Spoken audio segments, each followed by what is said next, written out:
अस्सलाम वालेकुम जी, welcome to my class. I hope आप सब ठीक होंगे। आज हम अपनी क्लाउड कंप्यूटिंग की मिड टर्म सीरीज में लेक्चर 11 कवर करेंगे, which is risks and challenges of cloud computing. Again ये भी छोटा सा चैप्टर है, 2 मॉड्यूल्स हैं, module 49 and 50। So let's get started with module 49 which is vulnerability. Vulnerability का मतलब होता है आपके सिस्टम में मौजूद कोई ऐसी वीकनेस, कोई ऐसी कमी जिसका अटैकर फ़ायदा उठा सकता है और आपके सिस्टम पर अटैक कर सकता है। एक्सप्लॉइट का मतलब होता है फ़ायदा उठाना।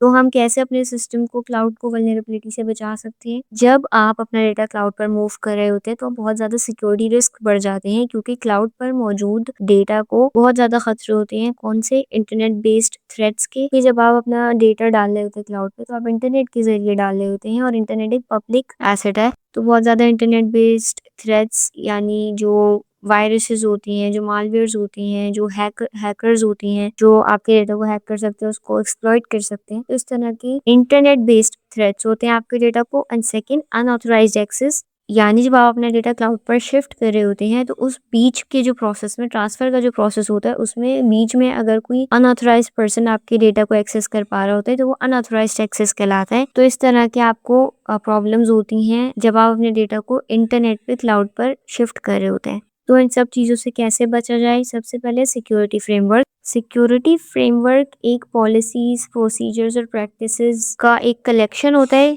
जिसको आईटी रिसोर्सेज को प्रोटेक्ट करने के लिए यूज़ किया जाता है। फॉर एग्जांपल, आपके डेटा को, आपके इंफ्रास्ट्रक्चर को, नेटवर्क्स वगैरह को, इनको प्रोटेक्ट करने के लिए ऑथेंटिकेशन और इंक्रिप्शन की टेक्नोलॉजीज यूज़ की जाती हैं। ऑथेंटिकेशन मतलब आपकी क्रेडेंशियल्स लिए जाते हैं, पासवर्ड, हैश्ड पासवर्ड यूज़ किए जाते हैं और उनको हैश करके डेटाबेस में सेव किया जाता है। और जब आप अपने डेटा को एक्सेस करने की कोशिश करते हैं तब आपको ऑथेंटिकेशन की ज़रूरत पड़ती है, अपना आईडी पासवर्ड डालने की ज़रूरत पड़ती है। ये चीज़ ऑथेंटिकेशन कहलाती है। इनक्रिप्शन का मतलब है कि जब आपका डेटा सेव हो रहा होता है ओवर द क्लाउड तो वो इनक्रिप्टेड फॉर्म में हो रहा होता है, और जब आपका data over the cloud transfer हो रहा होता है तो वो भी इनक्रिप्टेड फॉर्म में होता है। मतलब अगर बीच में कोई अनऑथराइज्ड एक्सेस मिलता है, कोई अनऑथराइज्ड पर्सन आपके डेटा को इस ट्रांसफर के प्रोसेस के बीच में एक्सेस कर पा रहा होता है, तो क्योंकि आपका डेटा इनक्रिप्टेड होता है, वो अनरीडेबल फॉर्म में होता है, तो इसलिए कोई फायदा नहीं होता। और एक्सेस कंट्रोल इंक्लूड किया जाता है, मतलब कि कौन कौन आपके डेटा को एक्सेस कर पा रहे, ये चीज़ इंश्योर की जाती है।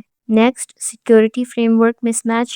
अगर क्लाउड प्रोवाइडर और क्लाउड कंज्यूमर दो डिफरेंट सिक्योरिटी फ्रेमवर्क्स यूज़ कर रहे हैं तो इससे रिस्क का चांसेस बहुत ज़्यादा बढ़ जाता है। यहाँ पर डिफरेंट सिक्योरिटी फ्रेमवर्क का मतलब है कि फॉर एग्जांपल जो क्लाउड प्रोवाइडर है लाइक AWS, एज़ोर या फिर गूगल क्लाउड, और जो क्लाउड कंज्यूमर है यानी आप या फिर आपकी कंपनी, वो दो different set of rules, guidelines इस्तेमाल कर रही है सिक्योरिटी को मैनेज करने के लिए। क्योंकि जो क्लाउड प्रोवाइडर है और क्लाउड कंज्यूमर है वो दो अलग अलग फ्रेमवर्क्स इस्तेमाल कर रहे हैं, यहाँ पर बीच में एक गैप आ जाता है जिससे हैकर्स इसका फायदा उठा सकते हैं, एक्सप्लॉइट कर सकते हैं, जिससे सिक्योरिटी का रिस्क बढ़ जाता है। तो अगर क्लाउड प्रोवाइडर और क्लाउड कंज्यूमर दोनों एक स्टैंडर्ड पर इत्तेफाक नहीं करेंगे तो उससे वल्नरेबिलिटीज बहुत ज़्यादा आएंगी, आपके सिस्टम में वीकनेसेस आएंगी जिसका हैकर्स फायदा उठा सकते हैं। तो जो दोनों पार्टीज हैं उनको सेम सिक्योरिटी पॉलिसीज और प्रोटेक्शन मैकेनिज्म्स पर इत्तेफाक करना चाहिए। नाउ क्लाउड में एक ट्रस्ट रिलेशनशिप होता है between cloud provider and cloud consumer. जब एक कंज्यूमर क्लाउड पर अपना डेटा स्टोर कर रहा होता है तो उसकी एक trust relationship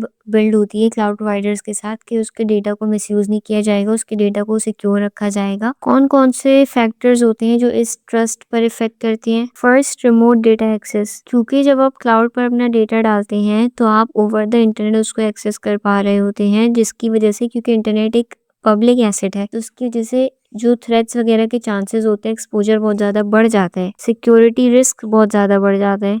second, multi user environment. हमने पढ़ा कि सेम सिस्टम पर मल्टीपल, एक फिजिकल सर्वर पर, एक फिजिकल सिस्टम पर मल्टीपल रिसोर्सेज सिस्टम्स रन किए जा रहे होते हैं और multiple users same infrastructure, same resources share कर रहे होते हैं, जिसकी वजह से डेटा लीकेज का और सिक्योरिटी का रिस्क बढ़ जाता है। वैसे तो वो आपस में आइसोलेटेड होते हैं, लेकिन अगर आपके सिस्टम में कोई वल्नरेबिलिटी है, कोई वीकनेस है, तो इसका हैकर्स और जो भी इंटरनेट थ्रेट्स होती है वो फायदा उठा सकती हैं। Third, providers privileged access. जब आप अपना डेटा क्लाउड पर डाल रहे होते हैं तो जो भी क्लाउड प्रोवाइडर आप यूज़ कर रहे होते हैं, उस क्लाउड प्रोवाइडर्स के पास आपके डेटा का फुल एक्सेस होता है। जब आप जीमेल पर या गूगल पर अकाउंट बनाते हैं तो वो आपसे कुछ टर्म्स एंड कंडीशन साइन करवाते हैं, टिक करवाते हैं। तो उसमें यही सब चीजें लिखी हुई होती है कि आपके डेटा को कैसे इस्तेमाल किया जाएगा। तो जब आप अपना डेटा किसी क्लाउड प्रोवाइडर पर देते हैं, किसी क्लाउड प्रोवाइडर्स के साथ शेयर करते हैं, तो उनके पास फुल एक्सेस होता है आपके डेटा का, जिससे प्राइवेसी के कंसर्न बहुत ज्यादा बढ़ जाते हैं। नाउ ये डेटा को सिक्योर रखने की रिस्पॉन्सिबिलिटी सिर्फ क्लाउड प्रोवाइडर की नहीं होती, बल्कि ये एक शेयर्ड रिस्पॉन्सिबिलिटी होती है क्लाउड प्रोवाइडर की भी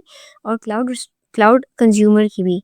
ये सिक्योरिटी डिपेंड करती है क्लाउड प्रोवाइडर्स की पॉलिसीज पर कि उनकी पॉलिसीज कितनी स्ट्रॉन्ग है, उनकी तरफ से ऑथेंटिकेशन इंक्रिप्शन कितनी स्ट्रॉन्ग है, और क्लाउड कंज्यूमर की प्रैक्टिसेस पर भी ये सिक्योरिटी डिपेंड करती है कि आया कि जो कस्टमर हैं वो अपने डेटा को प्रोटेक्टिव रखने के लिए स्ट्रॉन्ग पासवर्ड का इस्तेमाल करती हैं, टू फैक्टर ऑथेंटिकेशन ऑन करते हैं, फिर अपना डेटा या अपना अकाउंट जो पब्लिक पीसीज हैं, पब्लिक कंप्यूटर्स हैं, उन पे तो नहीं एक्सेस करते। तो दोनों में से क्लाउड प्रोवाइडर और क्लाउड कंज्यूमर दोनों में से किसी एक की तरफ से भी अगर कोई वीकनेस होगी तो उससे रिस्क के चांसेस बढ़ जाते हैं। Next, malicious consumers. कुछ यूजर्स हो सकते हैं और कुछ ऑटोमेटेड प्रोग्राम्स भी हो सकते हैं जो सिस्टम की वल्नरेबिलिटीज का फायदा उठा सकते हैं और दूसरों का, यानी उस सिस्टम पर उस सर्विसेज के जो दूसरे कंज्यूमर हैं उनका डेटा चुरा सकते हैं या फिर उसको डैमेज कर सकते हैं, उसमें चेंजेस कर सकते हैं, मॉडिफिकेशंस कर सकते हैं। तो जब यूजर्स किसी एक सर्विस में मौजूद किसी दूसरे यूजर्स का डेटा का गलत इस्तेमाल करते हैं तो ये मलेशियस कंज्यूमर्स कहलाते हैं। ये जो मलेशियस कंज्यूमर्स हैं ये ह्यूमन भी हो सकते हैं, ह्यूमन अटैकर्स भी हो सकते हैं, और वायरसेस और ऑटोमेटेड प्रोग्राम्स भी हो सकते हैं, मैलवेयर्स भी हो सकते हैं। सो अगर हम यहाँ पर मॉड्यूल को समराइज करें तो वल्नरेबिलिटी का मतलब होता है कोई ऐसी वीकनेस आपके सिस्टम में मौजूद है जिसका अटैकर्स फ़ायदा उठा सकते हैं। सिक्योरिटी फ्रेमवर्क ऐसे रूल्स और ऐसे पॉलिसीज़ और प्रैक्टिसेस जिसको आपकी डेटा को प्रोटेक्ट करने के लिए बनाया जाता है।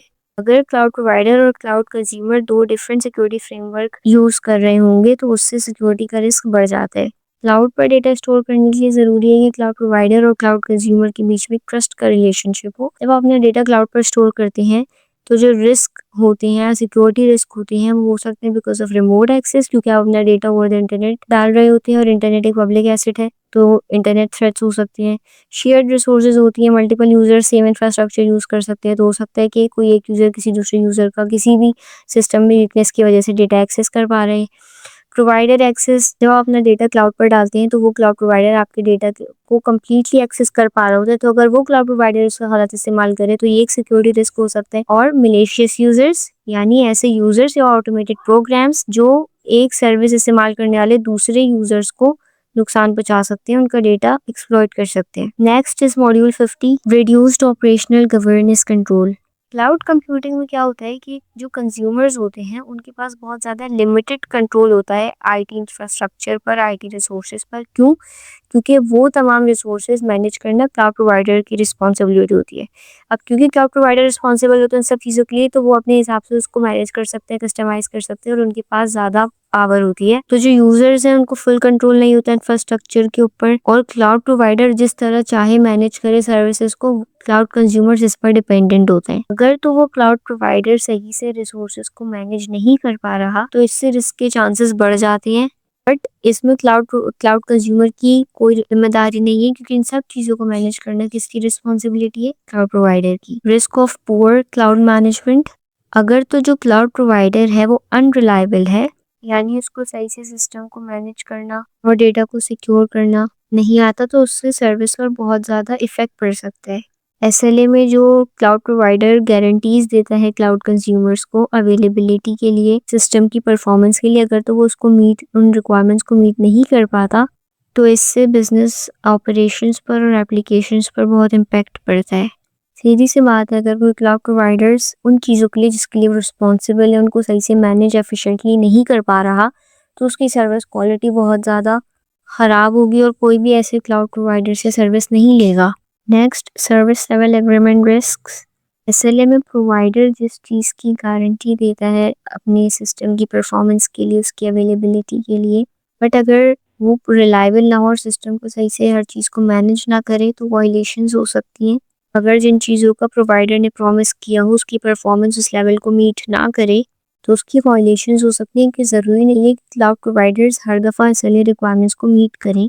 तो कंज्यूमर्स जो होते हैं उनको चाहिए कि वो सिस्टम की परफॉर्मेंस को मॉनिटर करें, और अगर सिस्टम वैसे परफॉर्म ना करे जैसे एसएलए में गारंटी किया गया था, तो ऐसी सूरत में सर्विस लेवल एग्रीमेंट वायलेट करने की सूरत में क्लाउड कंज्यूमर को पेनल्टीज पे की जाएंगी by cloud providers. Next, limited portability between cloud providers. किसी एक क्लाउड प्रोवाइडर से आप अगर मूव करते हैं किसी दूसरे क्लाउड प्रोवाइडर पर, तो ये बहुत मुश्किल है due to lack of standardisation.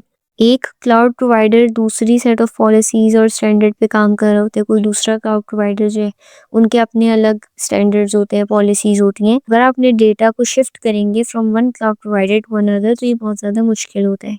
जो क्लाउड इन्वायरमेंट्स होते हैं वो ऑफन प्रोवाइडर स्पेसिफिक होते हैं, यानी ज़रूरी नहीं है कि जितने भी क्लाउड प्रोवाइडर्स हैं वो सेम पॉलिसीज सेम स्टैंडर्ड्स पर काम करें, उन सबके अलग अलग होते हैं। तो ऐसे जो क्लाउड प्रोवाइडर्स होते हैं उनकी एप्लीकेशंस जो होती हैं उनकी अपनी स्पेसिफिक टूल्स होते हैं, सिक्योरिटी फ्रेमवर्क्स होते हैं जो दूसरे क्लाउड प्रोवाइडर्स से अलग हो सकते हैं।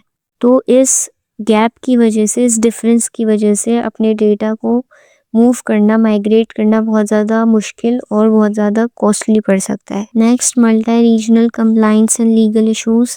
जो क्लाउड प्रोवाइडर्स होते हैं वो अपना डेटा डिफरेंट लोकेशंस पर स्टोर कर रहे होते हैं, जिसकी वजह से लीगल चैलेंजेस बहुत ज़्यादा हो जाते हैं, क्योंकि उनके जो डेटा सेंटर्स होते हैं वो डिफरेंट अलग अलग कंट्रीज़ में होते हैं और हर कंट्री की अपने अपने लॉज होते हैं, अपने रूल्स होते हैं। तो अगर कोई डेटा सेंटर किसी एक कंट्री में मौजूद है और उसमें जितने भी डेटा स्टोर्ड है, तो अगर वो कंट्री कोई स्ट्रिक्ट लॉफुल कंट्री होगा तो क्लाउड प्रोवाइडर्स के लिए एसएलए रिक्वायरमेंट्स को वॉयलेट करना बहुत ज़्यादा महंगा पड़ सकता है। तो आपका डेटा कौन सी लोकेशन पर स्टोर्ड है, इस चीज़ का बहुत फ़र्क पड़ता है, क्योंकि हर कंट्री के अलग अलग लॉज होते हैं और जो क्लाउड प्रोवाइडर्स हैं उनको ये लॉज फॉलो करने पड़ते हैं। For example, data residency laws होते हैं। कुछ ऐसी कंट्रीज़ होती हैं जो क्लाउड प्रोवाइडर्स को ये इंश्योर कराती हैं कि उनके कंट्री के लोगों का डेटा उनकी कंट्री में ही रहे। फॉर एग्जाम्पल, अगर कोई यूके का सिटीज़न है तो उसका डेटा यूके में मौजूद डेटा सेंटर्स में ही स्टोर होना चाहिए, किसी दूसरे कंट्री में मौजूद डेटा सेंटर्स में स्टोर नहीं होना चाहिए। Second, government access to data. कुछ ऐसी कंट्रीज़ होती हैं जो गवर्नमेंट को अलाउ करती हैं कि वो अपना पब्लिक डेटा जो क्लाउड प्रोवाइडर्स के पास है उसको एक्सेस कर सकें। फॉर एग्जाम्पल, कि अगर कोई डेटा सेंटर है जिसमें डेटा स्टोर्ड है यूएसए के अंदर, तो यूएस की जो गवर्नमेंट अथॉरिटीज़ होंगी, गवर्नमेंट एजेंसीज होंगी, उनके पास ये एक्सेस है कि वो उस डेटा को चेक कर सकें। इवन कोई ऐसे इंसान का डेटा जो यूके का सिटीजन नहीं है, फॉर एग्जांपल आप पाकिस्तान में रहते हो और आपका जिस क्लाउड प्रोवाइडर के पास डेटा स्टोर्ड है उसका डेटा सेंटर यूके में मौजूद है, तो वहाँ की अथॉरिटीज़ और गवर्नमेंट के पास ये एक्सेस है कि वो आपके डेटा को चेक कर सके, उसको एक्सेस कर सके।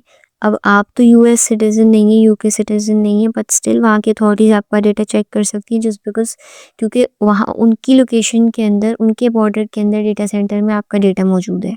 सो अगर हम यहाँ पर अपने इस मॉड्यूल को समराइज़ करें, हमने पढ़ा कि जो क्लाउड कंज्यूमर्स होते हैं उनका कुछ एक लिमिटेड कंट्रोल होता है अपने डेटा के ऊपर और क्लाउड रिसोर्सेज के ऊपर। अगर क्लाउड प्रोवाइडर्स की तरफ से रिसोर्सेज को एफिशिएंटली मैनेज नहीं किया जाएगा तो उससे सर्विस क्वालिटी पे बहुत ज़्यादा इफ़ेक्ट पड़ सकता है, सिक्योरिटी रिस्क्स बढ़ सकते हैं। फिर हमने एसएलए इशूज़ पढ़े। ज़रूरी नहीं है कि एसएलए रिक्वायरमेंट्स में जो जो चीज़ें मेंशन हैं क्लाउड प्रोवाइडर उनको फॉलो करें। तो कंज्यूमर्स को चाहिए कि वो परफॉर्मेंस मॉनिटर करते रहें और किसी फेलियर की सूरत में वो पेनल्टीज़ ले सकते हैं फ्रॉम द क्लाउड प्रोवाइडर।